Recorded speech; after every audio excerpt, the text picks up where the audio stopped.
The circus of American justice, where the clowns wear badges, the tightrope is a plea deal, and the audience is a middle class too broke to buy a ticket out. Videos make us want to point out how the criminal is stupid by admitting to when, like, really, it's the best thing they could do. Well, it's absolutely not the best thing they could do, ever. You want to make the state prove their case as much as possible, and you want to leave yourself with the best ability to negotiate. Like, you're not going to get a plea deal or anything if you've already left everything on the interrogation floor. Number one. Number two, the reality is there's a couple things going on, but one big thing, we say this a lot, but if you're like working class, this is a bizarre statement. We say this a lot, like, oh, get a lawyer, get a lawyer, get a lawyer. That's a really daunting task. I don't know if people are aware of like how daunting of a task that is. If you're like a working class person, like, get a lawyer. Well, first of all, where the f you get a lawyer at? Most people don't know how to get a lawyer. You see like billboard signs on the street. Yeah, back in my days, you could open the yellow page. Like, okay, so you Google for a lawyer, and then like, what's a lawyer gonna cost? $500? $1,000, $1 million, like who the f knows, like what a lawyer is even going to charge you. And then keep in mind, you haven't even been arrested. You're just being questioned. So like how many working class people are going to proactively contact a lawyer to represent them during an interrogation that they're doing willingly, where they're not even under arrest by the police? And then a lot of people think that it's a very human experience. Like if I ask for a lawyer, I feel like that makes me sound guilty. But if I just like offer you up a bunch of information, maybe it makes me sound more innocent. Like there's a lot of hurdles here that, in a way, I think almost kind of over your right. No, I don't want to say for your rights. It's just it's a difficult thing. And I don't even know if you're guaranteed a lawyer. I doubt it.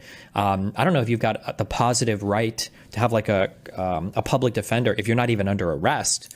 Right? Like if the cops are just calling you in to answer some questions, I don't know if they have to provide a lawyer to you just to, consensually answer questions without being, detained or arrested and then compelled.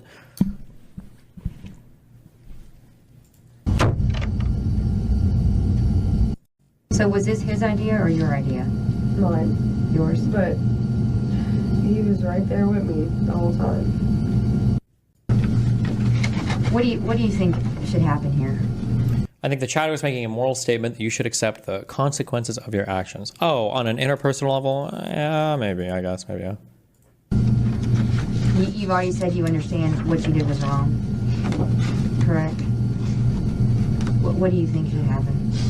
You have a right to an attorney as part of the Miranda rights? That's if you've been arrested, though. But I'm saying, like, for instance, like the beginning of this interrogation, like right here, this girl wasn't under arrest, I don't believe. They just brought her in and asked her questions. So she can't like demand a lawyer at this point. She would have to pay for one. And the problem too is if you're smart enough to pay for one, you're actually not going to get a lawyer here, because if you know what happens, like if you were to pay for a lawyer here, what would happen is you pick up the phone and you say, I want to get a lawyer, and you pay, and then the lawyer would come down and like, okay, well, what's up? And then you'd be like, okay, well, I'm not under arrest, but they want me to answer the questions. And the lawyer would be like, oh, well, just don't talk to them and go home. And you'd be like, are you sure? Yes. Okay. And then that's it.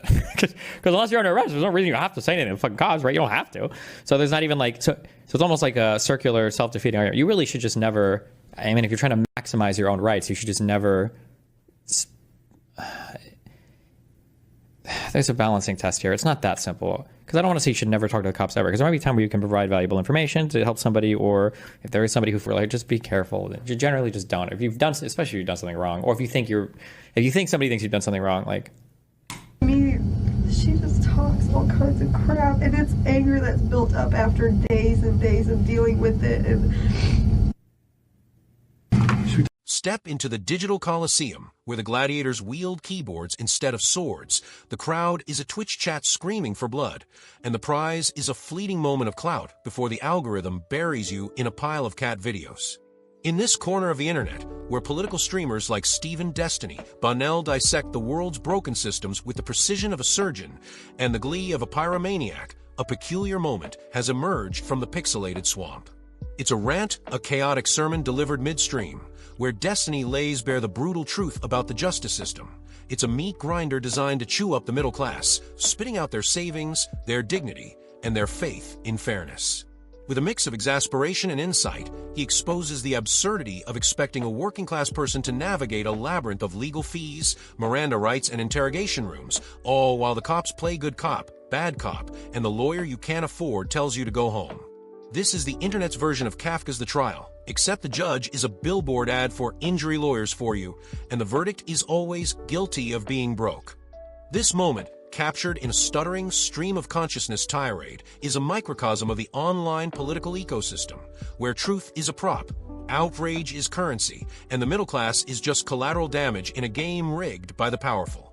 Destiny, the debate bro turned philosopher king of Reddit, isn't just ranting about cops and lawyers. He's peeling back the curtain on a system that thrives on confusion, fear, and the crushing weight of bureaucracy. Let's dissect this carcass, shall we? Grab your yellow pages, because we're diving into the elephant graveyard of justice. In this moment, Destiny is at his peak, exasperated, incisive, and teetering on the edge of despair. He's reacting to a clip, likely some poor soul spilling their guts in an interrogation room, and he's had enough. It's absolutely not the best thing they could do, he snaps, debunking the myth that confessing to the cops is ever a winning move. The state, he argues, should be forced to prove its case, and the accused should hold their cards close for a shot at a plea deal. But the real meat of his rant isn't about strategy. It's about the systemic barriers that make get a lawyer sound like a cruel joke to the working class.